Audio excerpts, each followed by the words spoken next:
Mga kapuso, 50 araw na lang, aba, Pasko na. At it's that time of the year again sa Tarlac. Pinailawan na po kasi ang mahigit 60 higanteng Belen. At hindi lang malikhain, kundi maparaan din. Lalo't lahat, gawa po sa recycled at indigenous materials. Ang tema ng ika-17 Belenismo ngayong taon, Offering Basket in the Altar.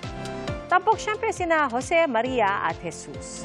Bukod po sa mga munisipyo, kasali rin ang mga eskwelahan, negosyo, simbahan at komunidad o pribadong tahanan sa 5 kategorya ng kapistahan. Ayon sa mga organizer, sa pamamagitan daw ng Belenismo, hindi lang nabibigang halaga ang relihiyon, kundi pati na ang kultura ng lalawigan, na siyang tunay na simbolo ng Pasko.